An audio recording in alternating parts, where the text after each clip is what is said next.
আহ, দর্শক, আমি এখন কথা বলবো এমন একজন মানুষের সাথে, যিনি হলেন আমাদের দেশের একজন গুরুত্বপূর্ণ ব্যক্তি।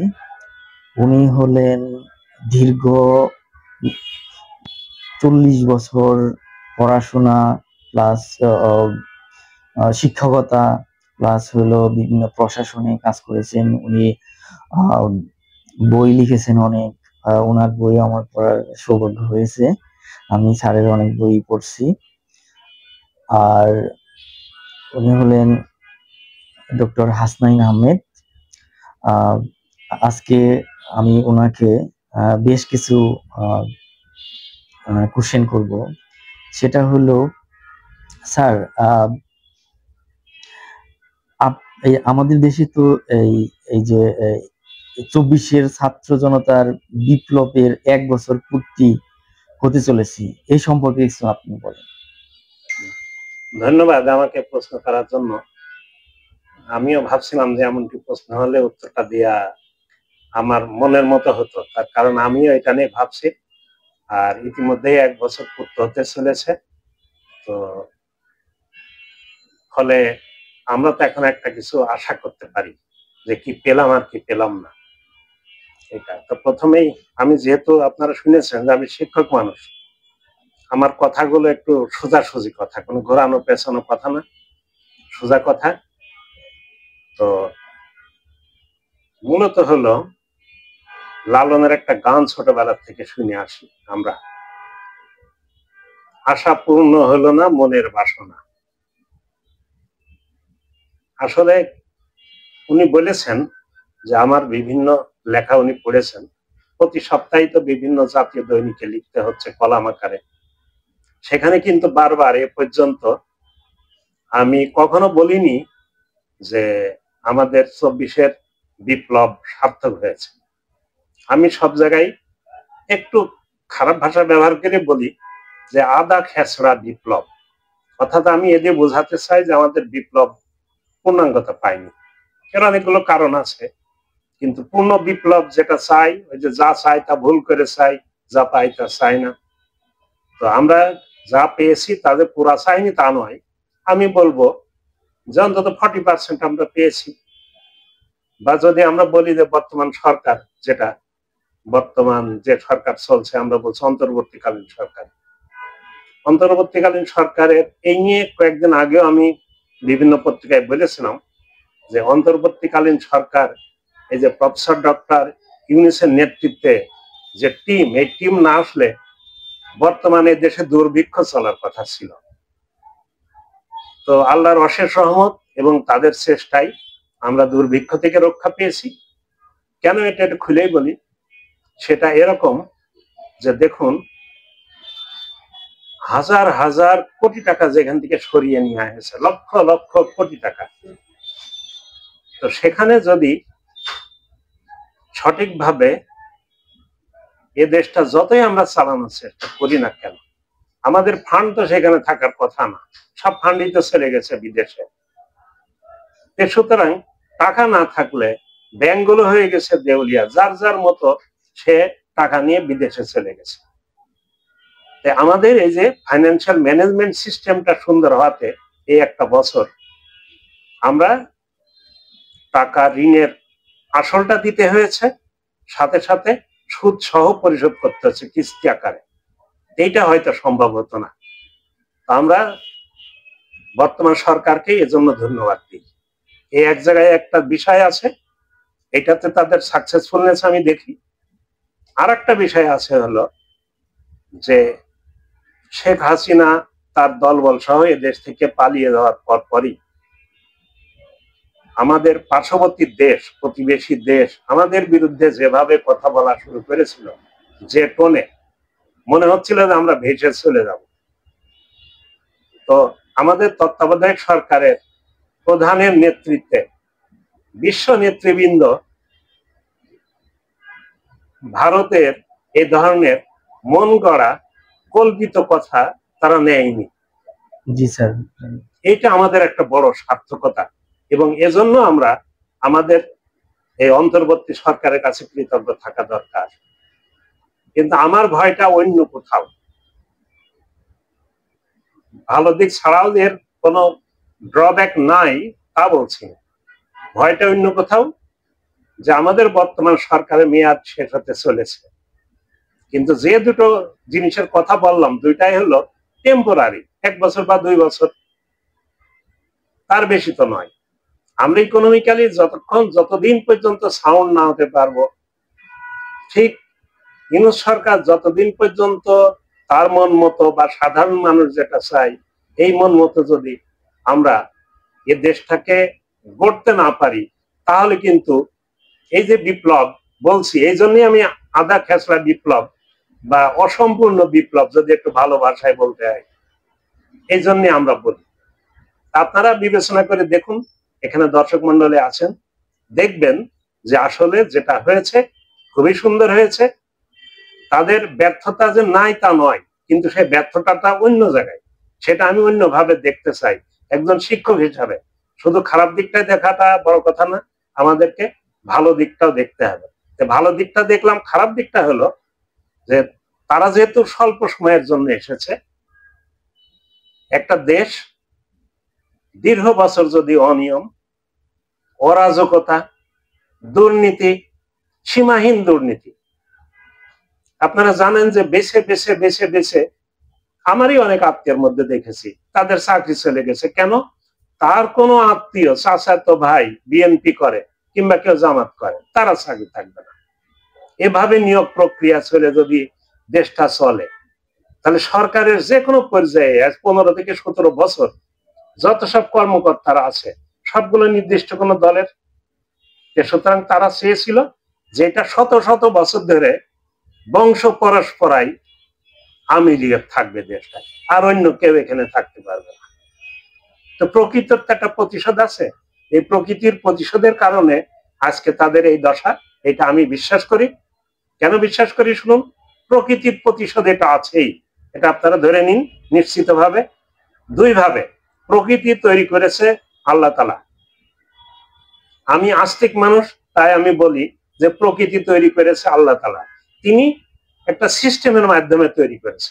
এই প্রকৃতির কারণেই, প্রকৃতির প্রতিশোধের কারণে আজকে হাসিনা সরকারের পতন হয়েছে। যারা আস্তিক না, তারা নাস্তিক, তারা হয়তো আল্লাহকে মানবে না, কিন্তু প্রকৃতিকে মানতে তারা বাধ্য। এই প্রকৃতির নিয়মে এটা হয়েছে। তা এখন যদি আমাদের উপস্থাপক আরো কোনো প্রশ্ন করেন বলুন, আমি সেটা ধরতে পারি। স্যার, এই যে সরকার ছিল আগে, এই সরকার কি আবার কখনো মাথা ঝাড়ে দিয়ে আসতে পারে আমাদের দেশে, অথবা এরকম কোনো আপনি কি মনে করেন? হ্যাঁ, আসতে পারে না তা নয়, আসার জন্য একটা পক্ষ আছে যারা তাদেরকে আনতে চায়, পার্শ্ববর্তী দেশ আছে যারা তাদেরকে আবার এখানে দিতে চায়। কিন্তু এমন একটা প্রশ্ন, এর উত্তর দিতে গেলে একটু সময় লাগবে। আমি যদিও এই যে ধরনের প্রশ্নের জন্য ভাবছিলাম যে আধা ঘন্টা সময় নিব, এর আইনগত এবং সামাজিক দিকগুলো তুলে ধরবো। তো যেহেতু প্রশ্নটা করেছে, আমি একটা কথা এই মুহূর্তে না বলে পারছি না প্রশ্নের উত্তর দিতে গিয়ে, নইলে এখন আমি এই ব্যাপারে প্রস্তুত ছিলাম না। ধরে নিই যে একটা প্রতিষ্ঠান, সেই প্রতিষ্ঠানের নাম হলো XYZ, একটা প্রতিষ্ঠান। এই প্রতিষ্ঠান তার একজন ম্যানেজার, একজন জেনারেল ম্যানেজার, একজন চেয়ারম্যান, একজন এমডি নিয়োগ দিল। এই প্রতিষ্ঠানটার নাম হলো খাই খাই প্রতিষ্ঠান। এরা মানুষের সম্পদ লুট করে পালিয়ে গেল, বা যত রকমের অরাজকতা আছে সব করে পালিয়ে গেল। এখন আমার প্রশ্ন যে দোষটা কি শুধু ম্যানেজার, জেনারেল ম্যানেজার, চেয়ারম্যান, এমডির, নাকি ওই XYZ প্রতিষ্ঠানের? আমরা কিন্তু প্রত্যেকটা প্রতিষ্ঠানকে যারা বিধিবদ্ধ বা মানুষ, মানুষ বলবো না, পার্সন বলি, পার্সনকে আমরা 2 ভাগে ভাগ করতে পারি। একটা পার্সন ক্রিয়েটেড বাই আল্লাহ, আর একটা পার্সন ক্রিয়েটেড বাই ল, আইন দ্বারা সৃষ্ট মানুষ। আইন দ্বারা সৃষ্ট মানুষ, রাজনৈতিক দলগুলো আমার মনে হয় যে আইন দ্বারা সৃষ্ট একটা ব্যক্তিত্ব, ব্যক্তি না বলে আমরা ব্যক্তি বলতে পারি, পার্সন বলতে পারি। তো এখন যদি আওয়ামী লীগে হয়ে থাকে, তাদেরই প্রতিনিধিত্ব করেছে। আওয়ামী লীগের নিজস্ব তো কোনো ব্যক্তি না, আওয়ামী লীগেরই প্রধানমন্ত্রী, আওয়ামী লীগেরই তাদেরকে সিল ব্যবহার করে, তারা নাম লেখে। শেখ হাসিনা বা শুধু হাসিনা, ওয়াজেদ, নাম এদেশে বহু থাকতে পারে, কিন্তু যতক্ষণ নামের সাথে প্রধানমন্ত্রী বা কেউ সেক্রেটারি, প্রধানমন্ত্রী না, ওদের চেয়ারম্যান বা চেয়ারপারসন বলবে, নাম দিয়ে শুধু না, সিল দিয়ে চলে। তারা প্রতিনিধিত্ব করেছে আওয়ামী লীগের। আমি যে কৃত্রিম ব্যক্তির কথাটা বলছিলাম, প্রতিষ্ঠানের কথা বলছিলাম, সেই প্রতিষ্ঠান যদি দুর্নীতি করে, মানুষের টাকা লুটপাট করে, অপকর্ম করে, খুন করে, অবিচার করে পালিয়ে যায়, তো যেহেতু ম্যানেজার গুলো পালিয়ে গেল, এমডি পালিয়ে গেল, নতুন লোক এসে আবার এসে বলে যে আমি XYZ প্রতিষ্ঠানের পক্ষ হয়ে আবার এখানে আমার কার্যক্রম শুরু করব, আমরা কি এটা অনুমতি দিতাম না দিতাম না? এটা ভেবে দেখুন তো একবার, আপনারা এটা ভেবে দেখবেন, দেখে এর উত্তর চাই আমি। আচ্ছা, এটার অ্যানসার হয়তো দর্শকরাই আমাদেরকে করবে না, কিন্তু আরেকভাবে আইনগত দিকটা দিয়ে দেখি। আমরা আইনগত দিক থেকে বলি, যেহেতু লেখাপড়া করতে গিয়ে মাস্টারি যেহেতু করে খাই, আইনগত দিক যদি দেখি, যিনি নিয়োগ দেন তাকে আমরা বলি প্রিন্সিপাল, প্রধান। আর যিনি দায়িত্বগুলো পালন করেন, যিনি বা যারা, তাদেরকে আমরা বলি হলো প্রতিনিধি। আর আইনের নাম হলো মানে এজেন্সি রিলেশনশিপ, এজেন্সি অ্যাক্ট। তো প্রতিনিধি যে কাজই করবে প্রধানের পক্ষ হয়ে, মানে রাজনৈতিক দলের পক্ষ বলুন বা ওই XYZ অর্গানাইজেশনের কথা বলুন, পক্ষ হয়ে যে কাজটাই করবে, এই ব্যক্তির কাজের জন্য প্রতিষ্ঠান দায়ী। সুতরাং আওয়ামী লীগের পক্ষ নিয়ে তাদের যে যে পদে থেকে যারা যাই করুক না কেন, যত অন্যায় করেছে, বিচার শুধু যারা কাজটা করেছে তাদেরই হবে না, তাদের যে প্রিন্সিপাল মানে প্রধান, অর্থাৎ রাজনৈতিক দল, তাদেরও হওয়া উচিত। এটা আইনের কথা। আমার মনে হয় যে বিচার কার্য শুরু হয়েছে, অনেক বিচারক, তাদেরকে আমি কিছু বলতে চাই না, তারা ইন্ডিপেন্ডেন্টলি কাজ করবেন, কিন্তু যেসব আইনজীবী সেখানে কাজ করবেন, আমি ক্ষুদ্র মানুষ, ছোট্ট একটা উদাহরণ দিয়ে তাদের একটা ক্লু দিয়ে দিলাম, এটা তারা ব্যবহার করবেন বলে আমি আশাবাদী। ধন্যবাদ। স্যার, আপনার দৃষ্টিতে এখন বাংলাদেশের জন্য সবচেয়ে জরুরি সংস্কারগুলো কি হতে পারে? সংস্কার যেটা জরুরি ছিল, আমরা সংস্কারের, আমি পড়েছি 166টা আইটেম ব্যবহার করা হয়েছে, সবগুলো কিন্তু জরুরি না, আবার কোনোটা আছে আসলেই জরুরি। আমরা কিছু অপ্রয়োজনীয় বলবো না, এটা হয়তো কালক্রমে ধীরে ধীরে ধীরে ধীরে করা যেত, সবগুলো একসাথে করে বর্তমান এই যে অন্তর্বর্তীকালীন সরকারের দুর্নামই হচ্ছে। এরা যেমন, আমি মনে করি কি, এদেশের প্রধান সমস্যাটাই হলো রাজনীতি, রাজনীতিটাই প্রধান সমস্যা। স্বাধীনতা যুদ্ধে আমরা দেখেছি, যুদ্ধের পর থেকেই আমরা আশা করে বসেছিলাম, অনেক আশা নিয়ে, সেগুলো সব স্বপ্ন ধূলিসাৎ হয়ে গেছে, আমরা কিছুই বলতে পারিনি।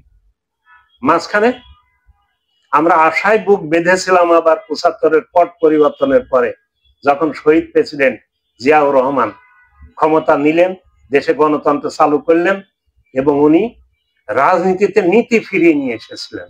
এটা কিন্তু একটা বড় কথা। ওনার অনেক কথা আছে যেটা ওনার দলের লোকই অনেক বলে না, অনেকে বলে না। আমি বলছি শুনুন, উনি, আমি নিজের চোখে দেখেছি, উনি রাজনীতিতে নীতি ফিরিয়ে নিয়ে এসেছিলেন। আমাদের এই রাজনীতিতে যতক্ষণ পর্যন্ত নীতি বলতে বোঝাবো, রাজনীতির আবার কি নীতি হতে পারে? অবশ্যই একটা আদর্শ আছে, প্রত্যেকটা রাজনৈতিক দলের একটা নিজস্ব আদর্শ আছে। আমরা বাস্তবে দেখি, সেই আদর্শের সাথে রাজনৈতিক দলগুলোর কর্মী নেতাদের কাজের কোনো মিল নাই। আমাকে বলতে পারেন যে আমি বা কোন দল করি, আসলে এই যে কাজের কোনো মিল নাই, এই মিল না থাকার কারণে আমি কিন্তু কোনো দলে একজন নাম লেখাতে পারি। বিভিন্ন প্রসঙ্গ আসে, বিভিন্ন কি বলবো ইস্যু আসে, এই ইস্যুতে আমি বিভিন্ন দলকে সাপোর্ট করতে পারি, কিন্তু প্রত্যেকটা দলে যে যত কথাই বলুক না কেন সব কথাকে আমরা পজিটিভলি নিতে পারি না। এটা আমার ব্যর্থতা বলা যায় ব্যক্তিগতভাবে। স্যার, আমার নেক্সট কোশ্চেন হলো, অনেকে মনে করেন শুধুমাত্র রাজনীতিবিদরাই সংস্কার করতে পারবেন, আবার কেউ বলেন রাজনৈতিক দলের বাইরে বিশেষজ্ঞরও যুক্ত হওয়া উচিত। আপনি এই বিষয়ে কি মত পোষণ করেন? এখন এর উত্তর আগে আমি কিছুটা দিয়ে ফেলেছি, তার কারণ আগে পরিচয় দিয়ে ফেলেছি আমি রাজনীতি করি না, অথচ এটা নিয়ে আমি কিন্তু ব্যাপকভাবে ভাবি এবং শত শত আর্টিকেল বলবো না, কেটে কলাম বলবো, কলাম পত্রিকায় লিখেছি আমি এইগুলার পরে। আমার প্রসঙ্গ থাকে 3টা। আমার কলাম লেখার হেডলাইনটায় যেটা শিরোনাম থাকে সেটার নাম হলো শিক্ষা, সমাজ এবং দেশ। তো রাজনীতিরাই যেহেতু মূল প্রবলেম তৈরি করছে, এটি বিগত 1 বছরও দেখলাম যে যত প্রবলেম তৈরি হয়েছে রাজনীতিবিদদের দিয়ে। এখন হয়তো বর্তমান সরকারের সাথে কোনো দলের একটু দহরম মহরম হয়েছে, তারা বুঝতে শিখেছে, কিন্তু তারপরেও তো আমরা দেখছি তো রাজনীতিবিদরা কাজ করছে, আর এদেশের 18 কোটি মানুষ সেটা সিএসএ দেখছে। বিভিন্ন জায়গার জরিপ আমরা লক্ষ্য করছি। আমাদের কথা হলো অবদান রাখবে, অবশ্যই রাজনীতিবিদ অবদান রাখবে, কিন্তু সাধারণ মানুষ, এদেশে পেশাজীবী বলে একটা কথা আছে, পেশাজীবীদের প্রতিনিধিত্ব থাকতে পারে, এই জিনিসগুলো দরকার আছে। কেন দরকার আছে শুনুন। আমি বাস্তবে 2টা দিক বিবেচনা করি। একটা হলো আইনের সুষ্ঠু প্রয়োগ, সুষ্ঠু এবং স্বাধীন নিরপেক্ষ প্রয়োগ থাকতে হবে। আর শুধু আইন প্রয়োগ করে একজনকে ফাঁসিতে ঝোলাবো, 10 বছর জেল দেব, শুধু এটাই কিন্তু বড় কথা নয়। তাকে আবার সুনাগরিক হিসেবে গড়ে তোলার জন্য, মানুষের মতো মানুষ হিসেবে গড়ে তোলার জন্য, সমাজ গঠনের জন্য আমাদের কিন্তু শিক্ষা দেওয়ারও দরকার আছে। এই শিক্ষাকে আমি মনে করি 2 ধরনের শিক্ষা হতে পারে। একটা হলো প্রাতিষ্ঠানিক শিক্ষা, আর একটা হলো সামাজিক শিক্ষা। আমরা দেখছি স্বাধীনতা যুদ্ধের পরপরই আজ 54 বছর হয়ে গেল, এই প্রাতিষ্ঠানিক শিক্ষা এবং সামাজিক শিক্ষা দুইটাই এত অবনতি হয়েছে, যার কারণে আজকে দেশের এই অবস্থা। সুতরাং যেমন মানুষ ভালো করলে তার পুরস্কার থাকবে, তেমন খারাপ কাজ করলে, অন্যায় করলে তার তিরস্কার থাকবে। এই জন্যই একথা আমি বলছি যে শুধু রাজনীতিবিদদেরকেই নিয়ে না, এই সংস্কারের কাজে আমি বলবো বরং রাজনীতিবিদরা তো আছেই, কিন্তু রাজনীতিবিদরা কিন্তু সবকিছুতে হ্যাঁ বলবে না। কিন্তু আমি শুনে একটু হেসেছি, মুচকি হেসেছি। সে মুচকিটা হাসি হলো, গত 3-4 দিন আগে আমাদের আলী রিয়াজ সাহেব কথা বললেন যে একটা বিষয়ে রাজনীতিবিদরা প্রায় সবাই একমত হয়েছে। তিনি বললেন যে সেটা হলো দ্বিকক্ষ বিশিষ্ট আইনসভা। আমি তখন মুচকি হাসলাম, এইটা ভেবে আজকে বলে ফেলি যেটা মনে মনে হেসেছিলাম। আরো কয়েকটা বিষয়ে কিন্তু রাজনীতিবিদরা সবাই একত্রিত হবে, এক কথা বলবে। যদি এখনই এই সরকার বলে যে নতুন যে রাজনৈতিক দল আসবে ক্ষমতায়, আর যারা ক্ষমতায় আসবে না তারপরে যারা হেরে যাবে, তারা যদি বিদেশ থেকে গাড়ি নিয়ে আসে, 3টা করে গাড়ি নিয়ে আসতে পারবে বিনা শুল্কে, এবং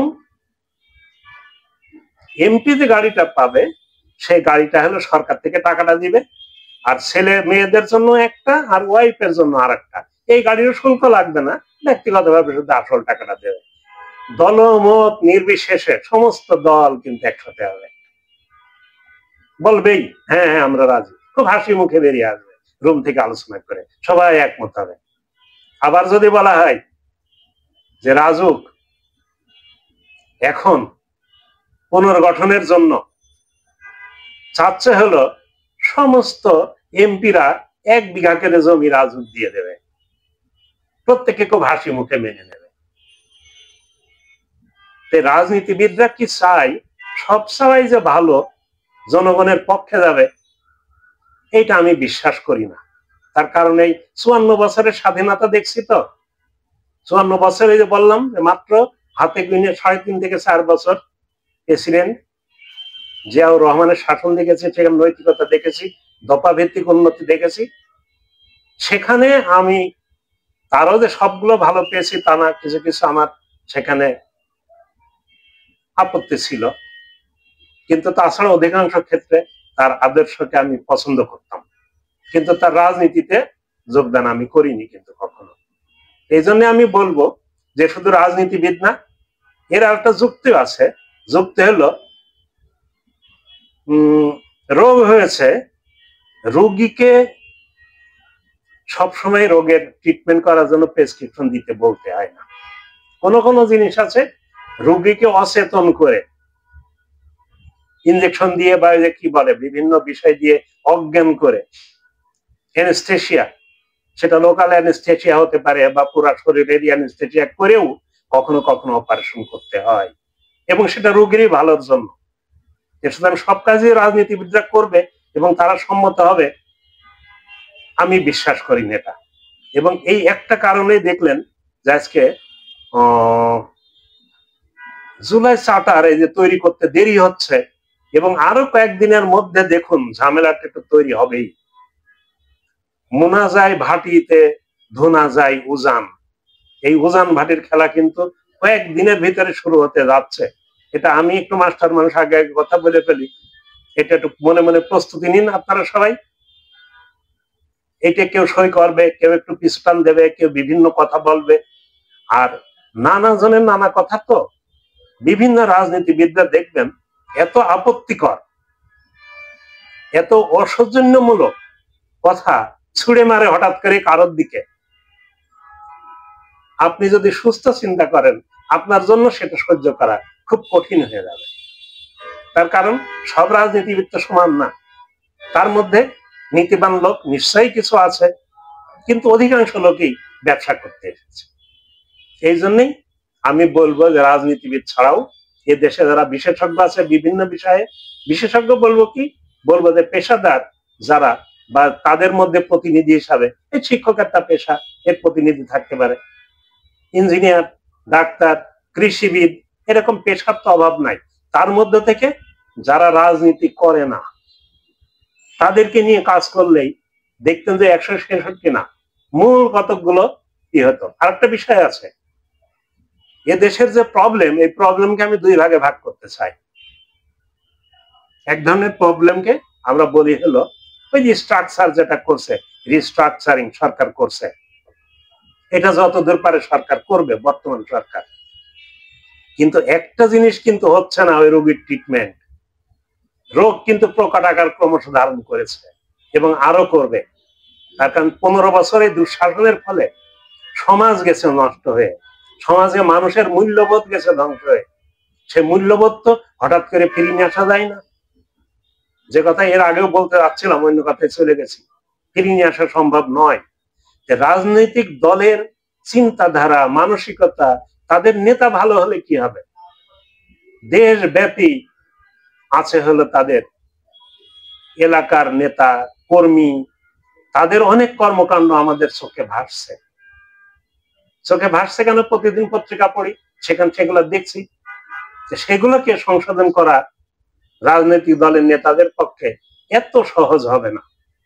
সুতরাং রাজনীতি যতদিন পর্যন্ত ডিরেলড হয়ে থাকবে, সঠিক পথে না আসবে, সঠিক পথ বলছি এই জন্য যে জনসেবা, দেশ সেবা, দেশের কল্যাণে, কল্যাণমুখী রাষ্ট্র গঠনের জন্য যে কাজগুলো করা দরকার, সেগুলো যদি তাদের দিয়ে করাতে হয়, তাহলে রাজনৈতিক সংস্কার আগে দরকার ছিল। এবং আমি একাধিক লেখায় লিখেছিলাম যে রাজনৈতিক দলের সংস্কার করতে হবে। সেটা কি হবে?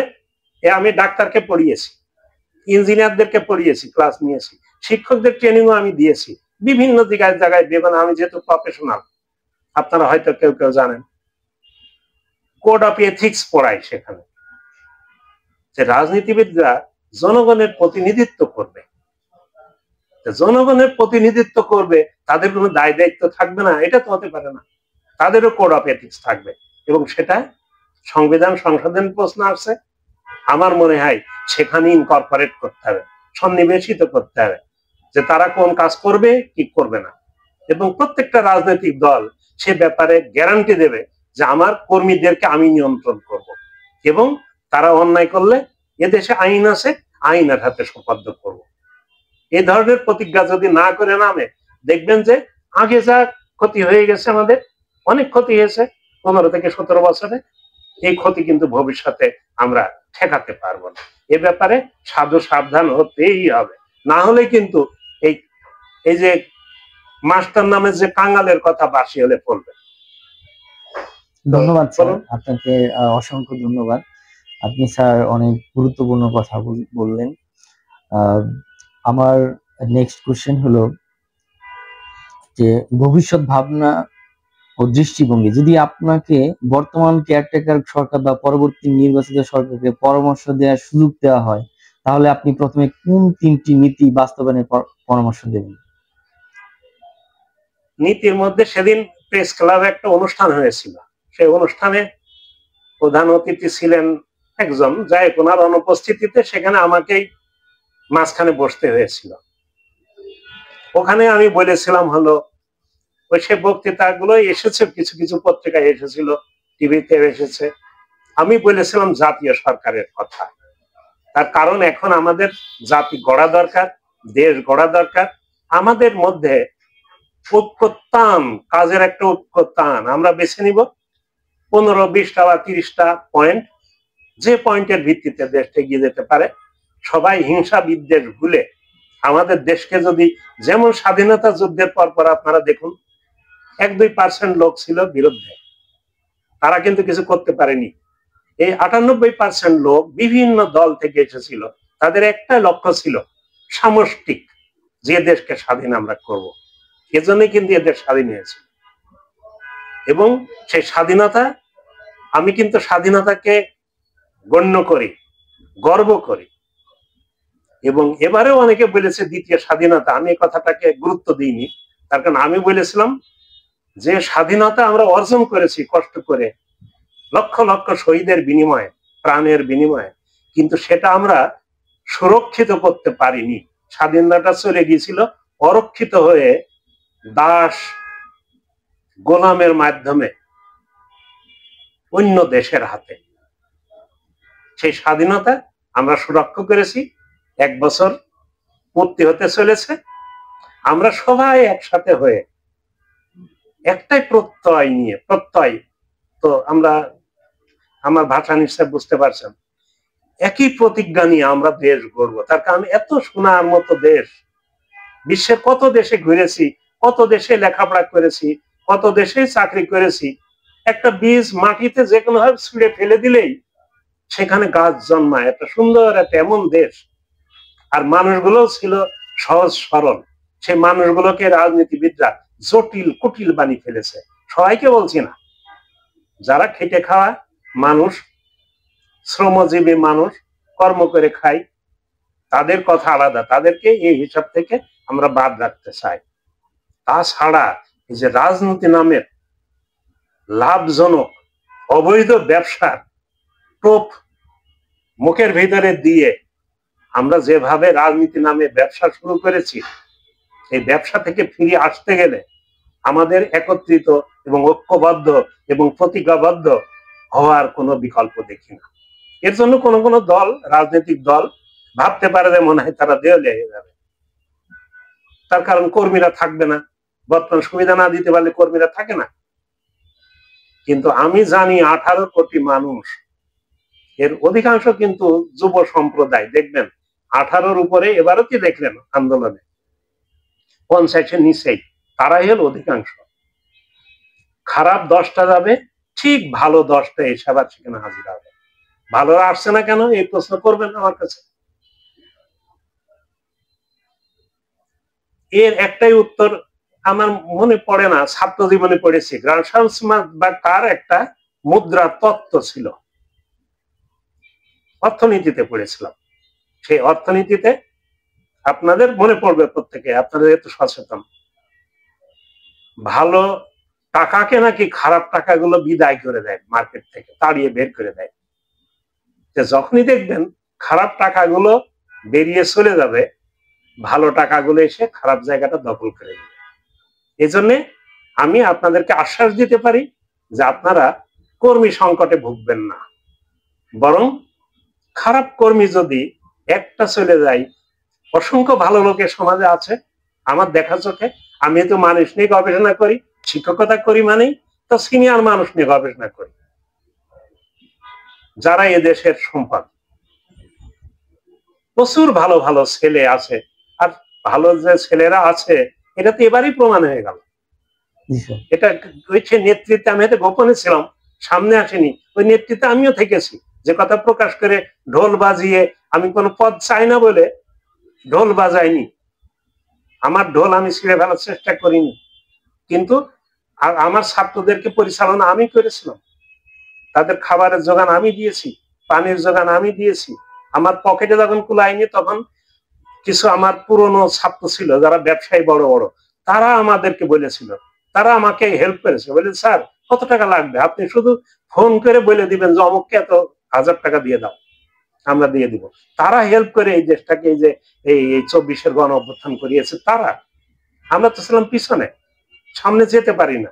আর এমনি বয়স হয়ে গেছে, একটু দৌড়াতে গেলে বুকটা ধড়ফড় করে, মনে হয় হাত ফেল করবো। আর একটা কারণে সামনে আসেনি, সে কথা আরেকদিন মনে হয় বলবো, এখন বলাটা ঠিক হবে না। এই রক্ষী বাহিনীর দাবড়া নিয়ে আমরা খেয়েছিলাম যুদ্ধের পরপরই।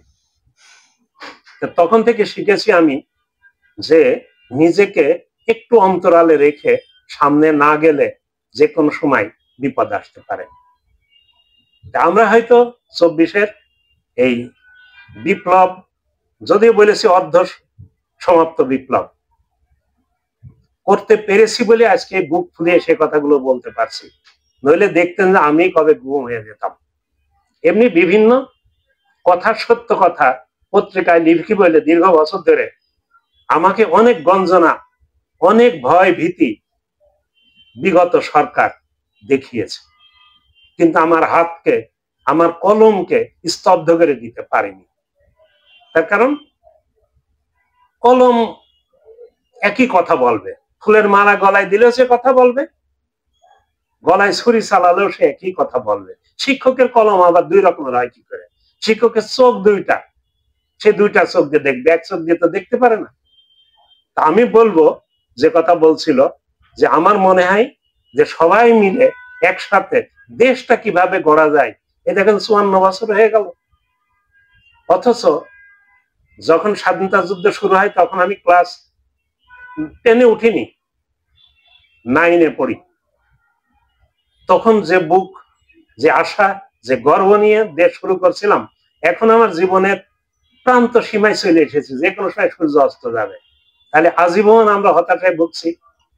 এই হতাশাটা দূর করার দায়িত্ব আমাদের দেশের রাজনীতিবিদরা, যারা জনগণের মুক্তির কথা বলে, তাদের প্রতিনিধিত্ব করার নাম নিয়ে ভোটে দাঁড়ায়, পাশ করে এবং দেশ চালায়।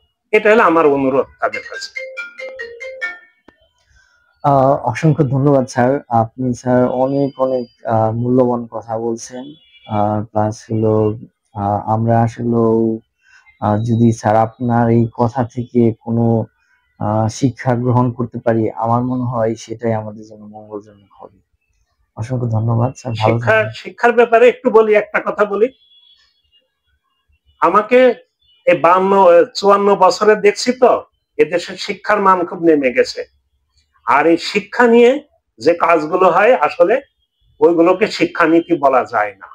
ওইভাবে শিক্ষানীতির দরকার নাই, শিক্ষা ব্যবস্থার আমূল পরিবর্তন করতে হবে।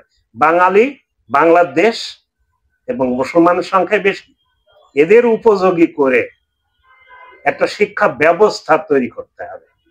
এবং এই শিক্ষাকে আমি বলবো প্রাতিষ্ঠানিক শিক্ষা ব্যবস্থা, পাশাপাশি সামাজিক শিক্ষা ব্যবস্থা। এই দুটোকে আমূল পরিবর্তন করতে হবে দেশের উপযোগী করে। যদি আমরা করতে পারি, এটাকে আমরা সমাজ সংস্কারও কিন্তু বলতে পারি। এটা নিয়ে আমি অসংখ্য লেখা লিখেছি। কিছুদিনের ভিতরে 3টা বই বেরোবে। হয়তো আপনাদের সামনে আমি আরো নতুন কিছু নিয়ে হাজির হতে পারবো আশা করি। তো আমি চাই যে দেশে এখনো যে সময় আছে, যদি বর্তমান সরকারের কাছে আমি খুব আশা করেছিলাম যে তারা শিক্ষার সংস্কার করবে এবং ব্যাপক সংস্কার করবে, কিন্তু আমাদের মধ্যে একটা দোষ হলো কি, আমরা ওই কোন বিদেশি লোক ঘাড় ঝাঁকিয়ে কথা বলতে পারে, একটু টেনে টেনে বাঁকা করে ইংরেজিতে কথা বলতে পারে, বন্য ভাষায় কথা বলতে পারে, তাদের সংস্কৃতির সেই শিক্ষা পদ্ধতি, শিক্ষা ব্যবস্থা কাট অ্যান্ড পেস্ট করে এদেশে নিয়ে এসে চালিয়ে দিই এবং তার পিছনে হাজার হাজার কোটি টাকা ব্যয় করি, অথচ জনগণের টাকা। কিন্তু আমাদের দেশের উপযোগী করে, বাঙালি মুসলমানদের উপযোগী করে, মুসলমান বলছে এই কারণে 90% যেহেতু মুসলমান, প্রত্যেকে যার যার ধর্ম পালন করবে, কিন্তু আমাদের দেশের উপযোগী শিক্ষা পদ্ধতি আমরা প্রবর্তন করলে এখনো 6-7 মাস 8 মাস সময় আছে, এটা করে দেওয়া যায় নিশ্চিত ভাবে।